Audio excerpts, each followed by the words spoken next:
انسانوں کے نام افزار ریحان 30 مارخاں کی کہانی ختم شد۔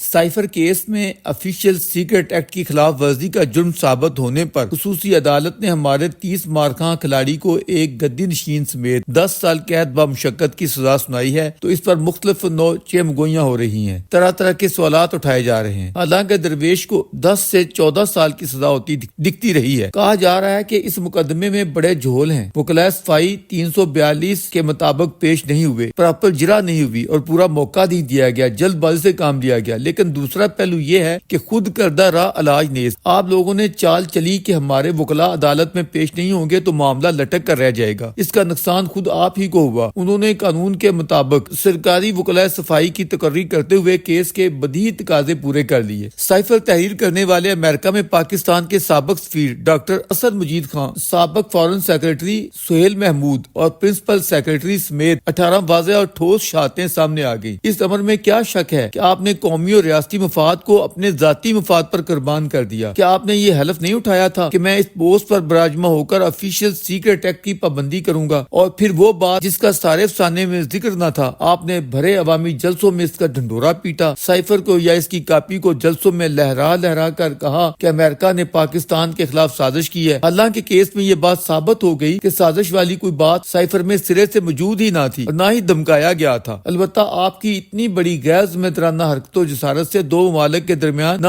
صرف یہ کہ غلط فہمیاں پیدا ہوئی بلکہ تعلقات میں خرابی ڈالنے کی پوری کوشش کی گئی۔ پھر اسی لغو و بےہودہ پروپیگنڈے کے ذریعے قومی اسمبلی توڑنے جیسا قطعی غیر آئینی و شرمناک اقدام اٹھایا گیا۔ اس طرح محض ذاتی مفاد کی خاطر پورے سسٹم کو مفلوج کرنے کی یہ مکروہ و مجرمانہ حرکت تھی۔ قانون کی کسوٹی پر پورا اترتے ہوئے اپیلوں میں یہ کیس کتنا مضبوط ثابت ہوتا ہے یہ بات کی بات ہے، لیکن قومی نقطہ نظر سے اگر ملاحظہ کریں تو یہ ایک ایسا جرم تھا جس کی سزا اس لیے بھی بنتی تھی کہ کل کلا کوئی اور موقع پرست لیڈری کا دعوے دار یا اقتدار کا بھوکا اس کی جسارت نہ کر سکے۔ آپ کے ساتھ تو جو کچھ ہوا وہ آپ کے اپنے کرموں کا پھل تھا۔ اس ملک کے بد نصیب میں پہلی مرتبہ کسی شخص کو خالص آئینی تقاضوں اور شکوں کی مطابقت میں عدم اعتماد کرتے ہوئے منتخب و بالا دست ادارے نے فارغ کیا، جبکہ آپ سے قبل ایسے منتخب وزرائے اعظم کی مثالیں موجود ہیں جنہیں قطعی غیر آئینی اور غیر جمہوری اسلوب میں انتہائی گھٹیا طریقے سے اسٹیبلشمنٹ نے ان کے عہدوں سے ہٹایا، لیکن انہوں نے اسٹیبلشمنٹ کی تمام تر زیادتیوں کے باوجود کبھی اس نوع کی حرکت نہیں کی، نہ ایسا وویلا کیا کہ آفیشیل سیکرٹ ایکٹ کی خلاف ورزی کریں یا اپنے حلف کو توڑیں۔ اب ایسی ہی صورتحال توشہ خانہ کیس کے حوالے سے بھی سامنے آ گئی ہے۔ 30 مارخاں عرف سابق کھلاڑی اور بشرا بی بی عرف پنکی پیرنی کی کرپشن کے الزامات ثابت ہونے پر انہیں 14 سال کی سزا ہو گئی ہے۔ انہوں نے مختلف دوست ممالک سے ملنے والے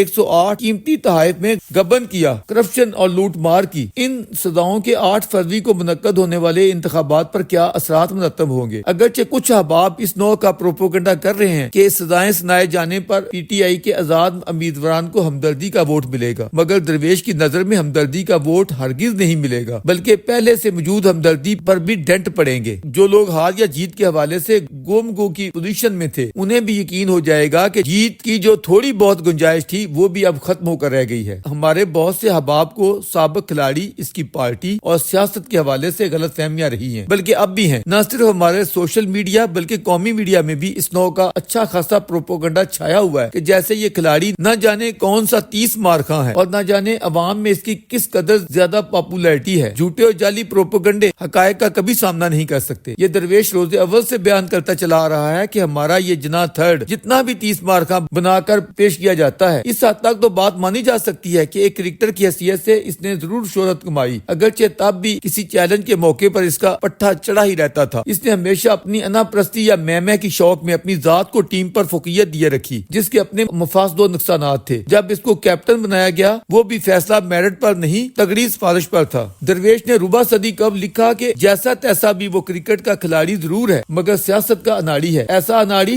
جو وقت کے ساتھ کچھ سیکھنے سے بھی ہمیشہ کے لیے قاصر ہے اور قاصر ہی رہے گا، کیونکہ سیکھتا وہ ہے جس کے اندر اسے ہضم کرنے یا جذب کرنے کی صلاحیت ہو، جبکہ یہ شخص تو ہمیشہ ایک پلے بوائے کی لائف جیا ہے اور اقتدار کا حریص وہ کسی بڑے مشن یا مقصد کے لیے ہرگز نہیں ہے، صرف اپنی انا کی تسکین یا غرور و تکبر تکبر کو بڑھاوا دینے کے لیے ہے۔ یو ٹرن کے بادشاہ کی زندگی کا کوئی اصول ہے نہ ضابطہ۔ کرپشن چلانے والے کی اصلیت حال ہی میں ٹرانسپیرنسی انٹرنیشنل نے نکال دی ہے۔ بلا شبہ ہم شوباز حکومت کو گھٹیا یا غیر معیاری حکومت لکھتے بولتے چلے آ رہے ہیں، جس کا کام محض چاپلوسی تھا، مگر اس کے باوجود کس قدر شرم کی بات ہے کہ اس عالمی ادارے ٹرانسپیرنسی انٹرنیشنل کی تازہ رپورٹ کے مطابق 30 مارکاں کی حکومت شوباز حکومت سے بھی زیادہ کرپٹ حکومت تھی۔ اس نام نہاد صادق و امین کی حکومت میں پاکستان کا گھٹیا نمبر 140 تک پہنچ گیا تھا، جو شوباز حکومت میں کم ہو کر 133 ہو گیا، یعنی 7 درجے بہتری ہوئی۔ درویش یہاں پوری ذمہ داری سے تحریر کیے دیتا ہے کہ یہ شخص یا اس کی سیاست قصہ پرینہ بن کر رہ جائے گی، لہذا بہتر ہے وہ حکمرانی کے جعلی خواب دیکھنا چھوڑ دے۔ اس کی پارٹی بھی کوئی سیاسی جماعت نہیں، محض ایک پریشر گروپ تھا، جس کے نام نہاد پریشر کا غبارہ بھی 9 مئی کے بعد پھٹ چکا یا پنکچر ہو چکا ہے۔ 30 مارکاں کتنی اپیلیں کر چکا ہے، اگر اس پریشر گروپ میں کوئی دم خم ہوتا تو نکلتے باہر سڑکوں پر۔ جو لوگ کہتے تھے کہ کھلاڑی کی گرفتاری ہماری ریڈ لائن ہے، آج اس کو جس طرح سزائیں سنائی جا رہی ہیں، آج وہ سب نام نہاد کارکنان کدھر ہیں؟ آتے باہر، اور جس طرح کبھی غیبی اشاروں پر دھرنے سجائے جاتے تھے، آج آئیں اور بیٹھے اڈیالہ جیل کے باہر دھرنے پر۔ ہمارے جن احباب کو ہنوز شبہات ہیں وہ جمع خاطر رکھیں، 8 فروری زیادہ دور نہیں، انہیں دن کو تارے دکھائی دیں یا نہ دیں، رات کو ضرور نظر آ جائیں گے۔